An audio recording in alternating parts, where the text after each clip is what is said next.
Hey everybody, this is Phil Town, And this is Danielle Town. and we're coming to you with the InvestED podcast. I'm coming to you out of my library, which is right here at home because our internet is intermittent at work today. Oh So there man. we go. It's on one of those days, and we've done so many podcasts that I think we've been through pretty much most technical problems. I won't say all for risk of jinxing our future. Yeah. But yeah, at this point we're just like, oh, okay, no internet. All right, well, we've got like 7 ways to deal with that. So Mhm. And way number and oh, we 4. didn't hit record. Oh, we have a backup now because we've lost recordings before, and that's the worst. Exactly. But We're on if you're one of Starlink. us, well, we don't really have a good answer to that one, actually. Let Use me the plug backup. Elon. Let me plug Elon Musk because Sure. I mean this He could genius use some figured help out. right now. I get why. I mean, what people are attacking him or something? I think people aren't too happy with what he's doing over on Really? Twitter. Yeah. People? These are People. people? Some people. It's like politicians always say, the American people hate you and love me. It's like, dude, no, they don't. About 50% of them hate you and about 50% of them like you. That's probably true about Elon Musk too. So what are you going to plug?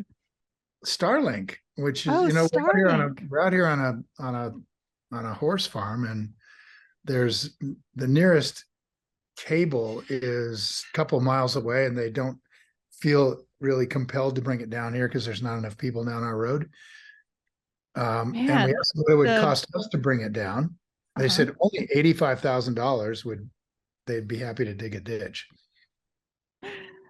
You know, And then Elon came along and threw satellites up in the sky, and we've got 70 Mbps download and 20 up, and it's plenty fast, and it's amazing. that's good.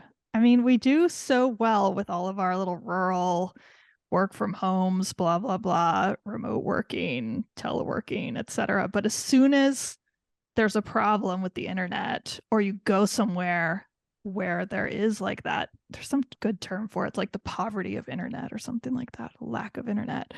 Mm.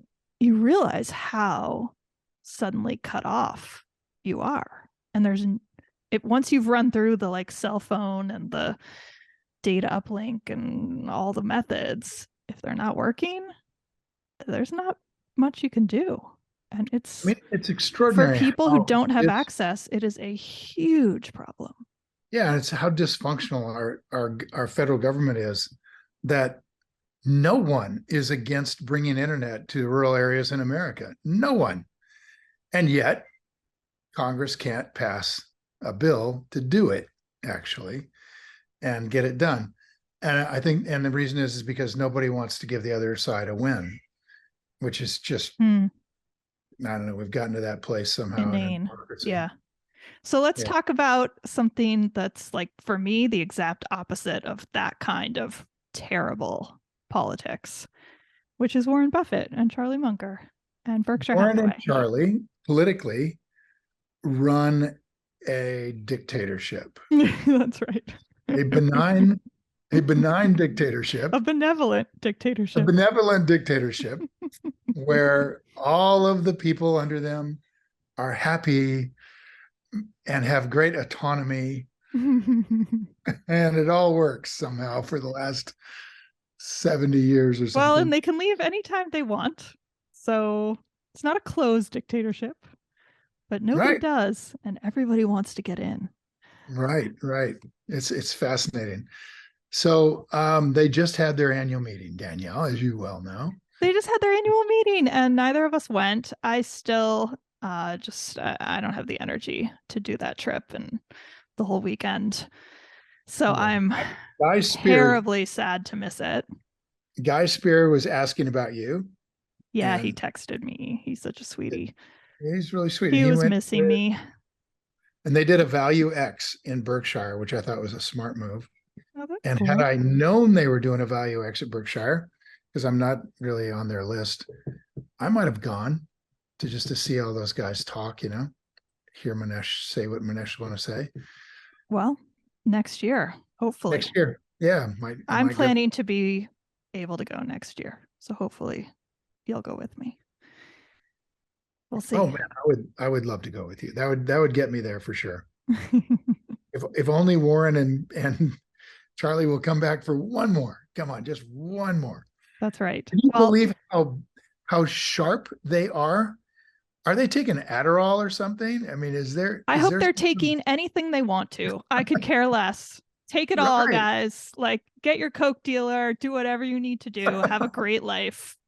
I mean, Just be sharp as happy. heck.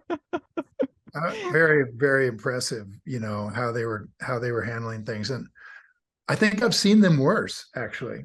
I And think they so did too. great. I think so too. I feel like, so just full disclosure from me. So I had a bad weekend, unfortunately, of not feeling well and brain fog, and I couldn't watch the live feed and I couldn't watch it on Sunday. So I started watching it. We're recording this now on Monday, and I started watching it this morning. So I'm only about 2.5 hours into it, which is kind of a bummer because I really wanted to be able to see the whole thing and get like a good sense of what was going on overall. But what we decided to do is just talk about it today, of the parts that I've seen, and you've seen the whole thing, and then we'll probably finish up next week. But so from what I saw, which was the beginning, what was that, like the first third-ish? Yeah, I felt like the last few years there's been this kind of cloud hanging over, and to your point, like a little bit of the health bit too. Like they both seemed a bit tired and slower in the last few years. Mhm. And they were talking a lot about the problems, and they were warning a lot of people about the economy in Buffett's introduction the last couple of years. And this year they did not do that. They didn't have any warnings. They didn't have any rah, everybody hang in there, it's going to be okay. And they both looked a lot perkier to me. What did you think? I thought the same exact thing. And I don't know why. It's like, I don't know. They've got better drugs going or something, or they finally got a rest, I have no idea. They were both on, and it was terrific. And I for that reason, I wonder. wish I was there. Honestly, I wish I was there to see him. But I've been in that Coliseum, and if you don't have like a front row seat, those guys are little tiny specks up on a stage, man.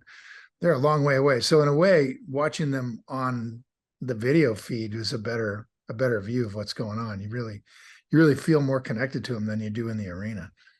I At think least watching them on the video feed is essentially, there might be people who disagree with this, but for me, it's kind of the same as watching it in the arena because, like you said, you can't see them really because they're just these tiny specks. So you just watch it on the giant screen, which is that's just true. like watching it on the screen at home. Except, I mean, the reason everybody goes, is not because it's such an amazing experience to sit in a gigantic basketball hall and listen to guys talk for 6 hours. It's because of everything going on around it, all the people that are there and the Berkshire companies and the whole convention center that they have downstairs with all the products um and the various booths where you can find out what's going on, and then just all the like the people, the parties, the gatherings, the value X, the friends that you see once a year at Berkshire. Like Yeah. that's the really special. So the book signings, obviously, because I hope next year you guys will all come to the book signing over at the business school, which I loved doing Do you every know, do you single know that year. your book Invested is number 66 in all women's business books in Amazon right now I did as of not know yesterday? that, but that's That's great. killing it. Way to Way to go, go. everybody buying the book. And that Sweet. came up because somewhere along the line, Warren was talking about the intelligent investor and how Graham basically wrote the book Mm-hmm. about investing, and that it's still in the top 300 of all books Mm. on Amazon, of all books. So I went and nosed in Amazon just to see where it was, right? Just really Mm-hmm. curious. Mm-hmm. And it's like number 3 of all books on Amazon right now. It's like, Oh, well, because everybody went and 'cause- bought it from. yeah, because of the meeting. And which is extraordinary if you think about it. And it makes me want to read the book again. So I think that should be our homework for the next couple of weeks. Everybody go get Intelligent Investor and read it. It is, We have talked about having the InvestED podcast book club, and we've had people read stuff before and then had the authors come on and stuff. But I think this could be another opportunity. We could get Ben Let's do Graham it. on here. It would be huge. Oh, that would be life-changing. We should we should try. We should get a Ouija board and see if we can ask Ben some questions.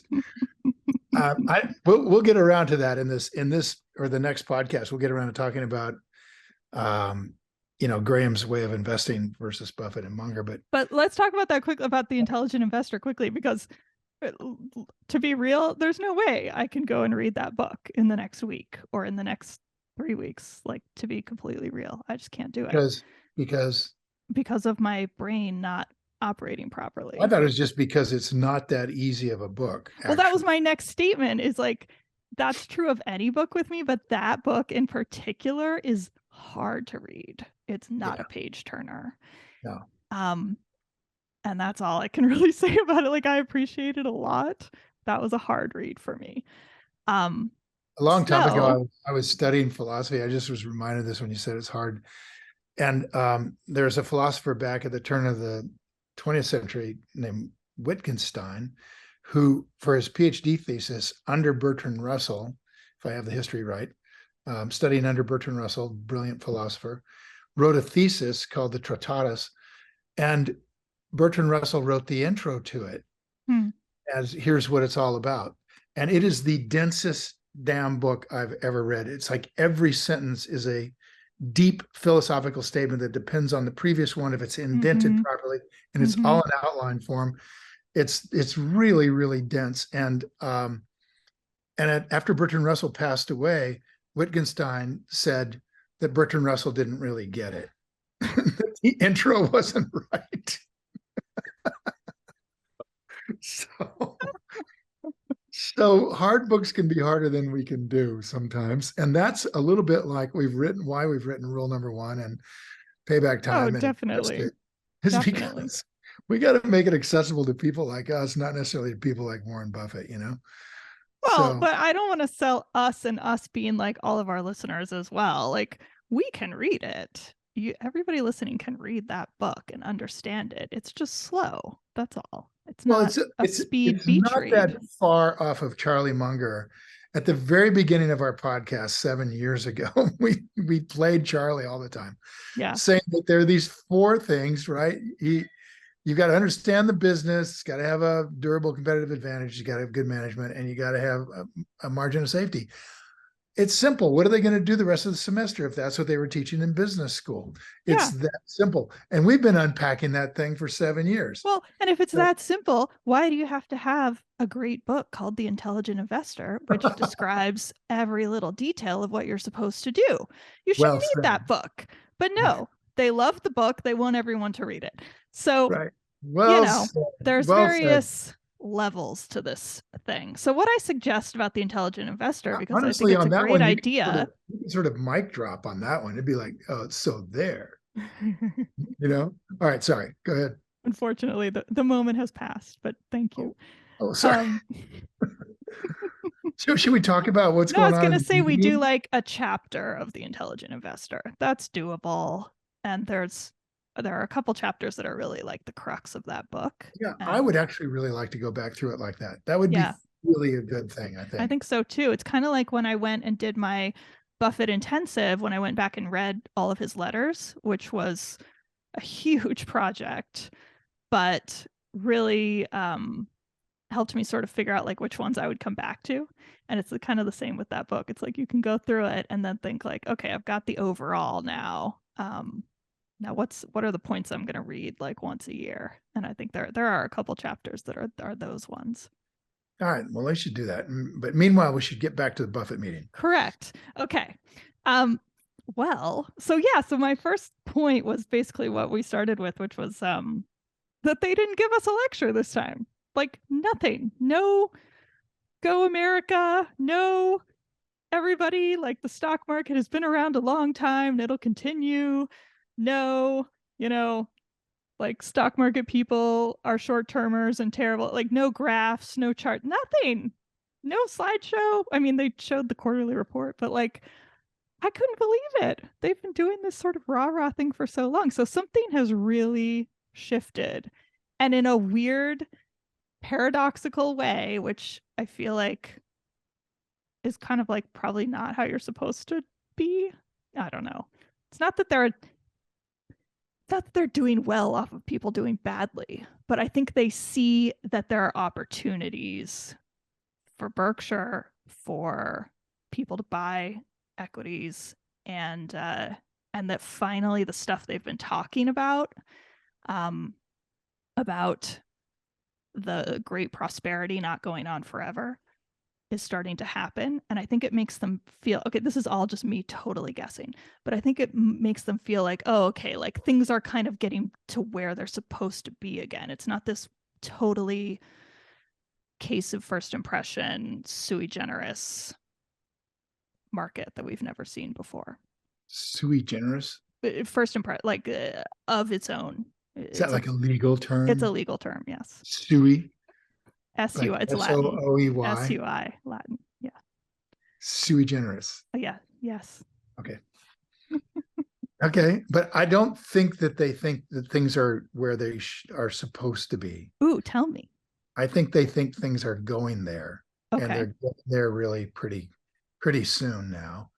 And they started off with the first question, took them right to that about like, hey, what's going on in the United States with office space, real estate, commercial real estate? We're worried about that, and they jumped right on it. Basically, there's going to be consequences.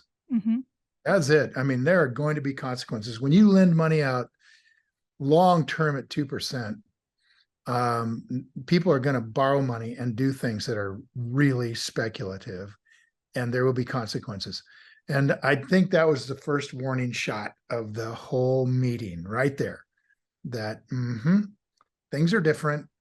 There's going to be consequences. We're starting to see those consequences now.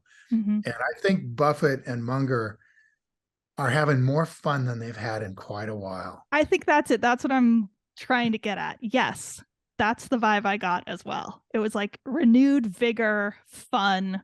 We can sink our teeth into something. Yeah, we're starting to see it. Here it comes. People are starting to talk to us now about getting them out of their, ridiculously leveraged positions. Berkshire is starting to see some opportunities.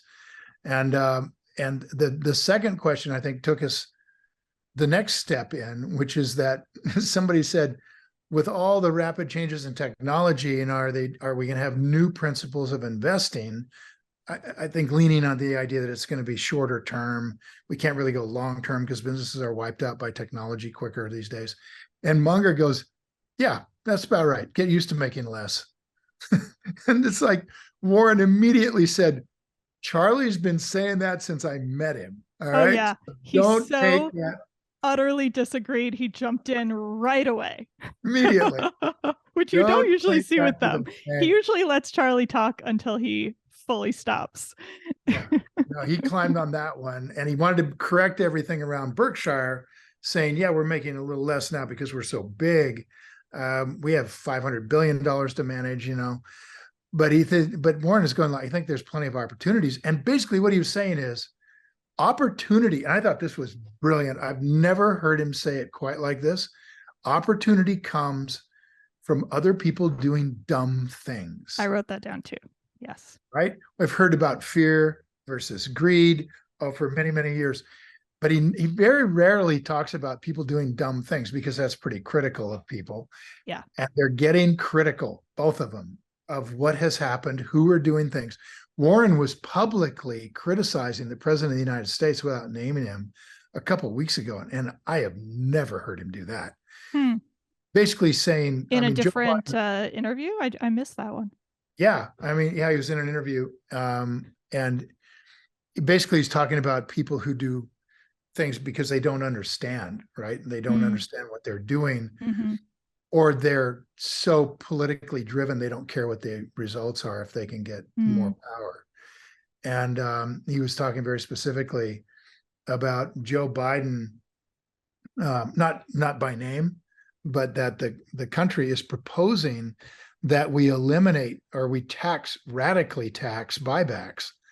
Biden wants to move it to a 4.5% tax every time you buy back your stock. It's already a 1% tax. They passed that law back in September before the new Congress came in. And so Buffett was very critical. He just basically saying it's idiotic. And you're going to have unintended consequences from this that you shouldn't have. So basically he's starting to really criticize people. And he's at that point in his life where it's like, why pull punches, right? Maybe. Yes. Or the stuff that's going on is important enough that he's willing to come out and talk about it, or both. And I think that's right. I think he's saying that there's been a very large increase in the number of people doing really dumb things because of easy money. He said, like years ago, you couldn't do dumb things because you couldn't get the money to do dumb things with. Yeah. But it's not like people are smarter today or any less smart than they are. And there's people are people. But investing itself, the idea of investing, what we teach, you and I teach, and what we've written about, and what Buffett and Munger have been teaching for 60 years, the idea of real investing has gone away. It's disappeared because the big money is selling people other kinds of ideas, about short-term trading, about private equity. And it's just, if he said, basically, if you're running small amounts of money, different than Berkshire, you're going to have a lot of opportunities. You're going to have really, really different opportunities. And Munger jumped back in and said, hey, it's really a radically different world. The opportunities, yes, they will be greater, and there will be some unpleasant episodes. Yeah. Unpleasant episodes. I really loved that Buffett immediately said in that question answer, that new things coming along do not take opportunities. And I wrote that down and I appreciated it because so often this is what we hear. Oh, AI coming is going to take opportunities from investors, or new technology, or globalization, or lack of globalization. It's all going to be bad. Somehow we're going to change, and that's going to mean that we'll have less investing opportunities. And in his life, that has never happened. And I don't see it happening going forward in my lifetime. I think as investors, we just look for great businesses, the way you taught me. And those are going to continue, and they're going to build on those technologies, and they're going to build on the globalization or the anti-globalization or whatever the situation is. And there will be opportunities. So I really appreciated that he said that. And then the other thing that I wrote down from there is that money is much more available now to support the dumb things. And he says, he said, investing has disappeared in this market. The money is in selling other people ideas. It isn't in outperforming. Yeah. And that is something I am going to put on my wall and on my investing checklist. Is this company selling ideas? Oh, great thought. Yes. Great. Because, oh my God, the moment he said it, I was like, that encapsulates, and it's hard to describe so many of these companies that are doing exciting things, but are not necessarily accomplishing them in a profitable, sustainable, moody way. and that's not a bad thing always. Like, ideas are super important and we need them, and they're what move us along. We need those companies, I believe. I'm a huge supporter of new, exciting companies that may not be profitable right away. But that's not where the long-term investors are looking. And that's not investing. That's not investing. It's venture capitaling. Venture capital. It's speculation. It's really fun, and we should all do it with maybe a little part of our portfolio, as we. I do think we've had this debate a lot. I do think venture capitalists are real investors, and they're very good at if they're good, they're very good at choosing the right horse to bet on. But it's still a bet, and they would never say anything different than that because things happen. That's good. Then if it's a bet, it's not investing. I still think it's investing. No, don't go there. No, we're not going to get into it again. We're not going to get into it again. 7 years down the tube. We had a good debate about it. Let's let it lie. Leave it alone. We'll leave it alone. but I really appreciated hearing that if a company is selling ideas and not focused on outperforming, then that is a company I need to be wary of. That's very good. Very, very good thought.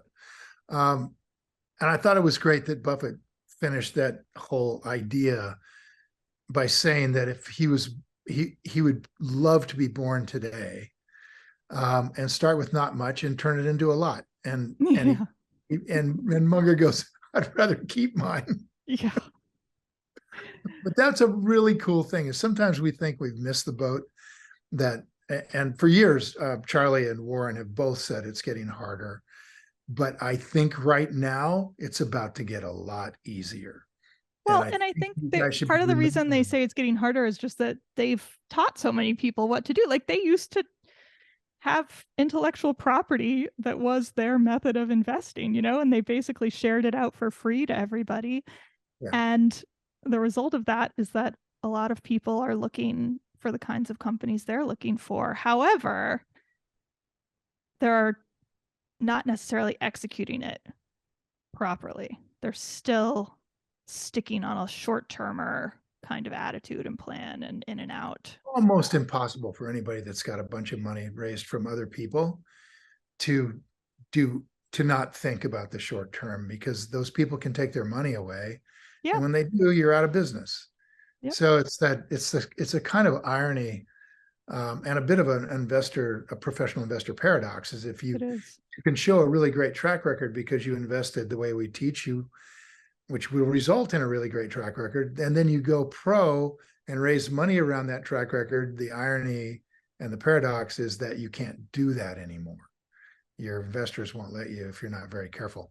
Yeah. So yeah, 100% on that. And I think actually what I want you guys to all remember is that Warren would love to be born today, and you're already born today. You're already starting with a little and not much. So you're right where he would love to be. That's right. So we're not saddled with billions.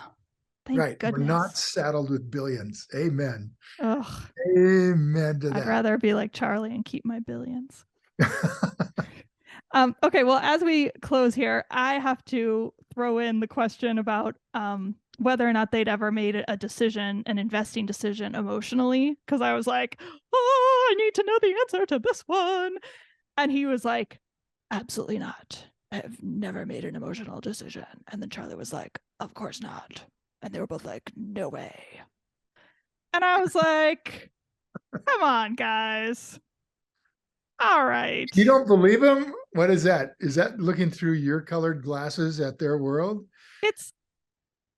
I believe that they believe they've never made an emotional decision, but the way less Charlie, the way Warren Buffett talks about investing is,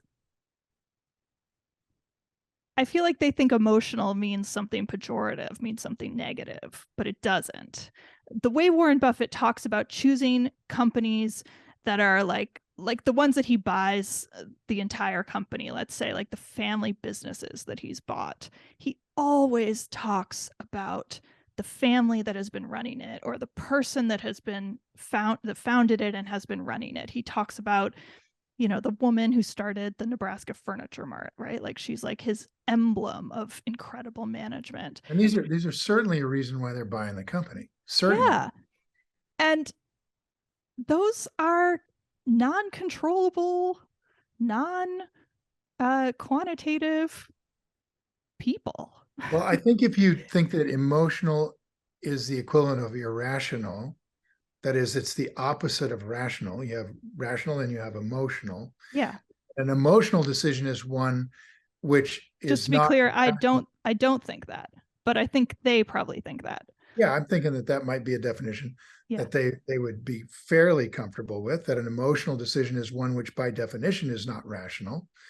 And you're saying that there is subjective criteria that is impossible to be objective about. These are not numbers, these people who run these businesses. Thank you. Yes, that is what I'm getting at. They are, you have to have a sense of whether or not they're going to stick with you and whether or not they're going to be honest and whether or not all this is there. Or how many times have you heard a story from Buffett where he said something like, I met with Joe Smith on a Friday and he told me about his business and I didn't look at any of the statements, but I believed that what he was telling me was true and I bought the business on Monday. And indeed, everything he told me was correct and we're super excited to own this business forever. Okay, that's not irrational, but that is not unemotional. That is about belief. That's about trust. That's about a feeling that he got from that person. That's about experience in meeting business owners and learning who to have confidence in and who not to. To me, I think what I'm saying is subjectivity is not gone, but it has nothing for me to do with rationality or irrationality. I think or maybe it does. I think it's very rational to behave that way. Yeah, agreed. And I think everything you said, Buffett would agree with. Great. Means we're really just talking a term, a semantic. Okay. Yeah. Good. All right. Good. I'm glad I clarified that for myself. Well, it's really good to know that out of 6 hours of questions, we got through number 1. Right. I know. We'll go faster next time. Yes, we will. And we're gonna cherry pick. There was a lot of questions I don't really care about. Yeah. But those two were two of my favorite, actually. So. Yeah, me too. It started off really good. Yeah. All right. Talk to you guys soon. Okay. Thanks, everybody. Bye. Bye.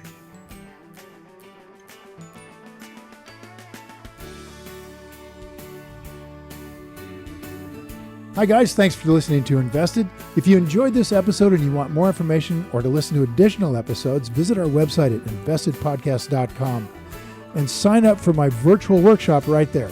Spots are definitely limited for this event. I'm not kidding, they really are. They sell out very quickly. So everything discussed on this podcast, by the way, is either my opinion or it's Danielle's opinion. And really important, it's not to be taken as investing advice because I am not your financial advisor, nor have I considered your personal situation as your fiduciary. So remember that.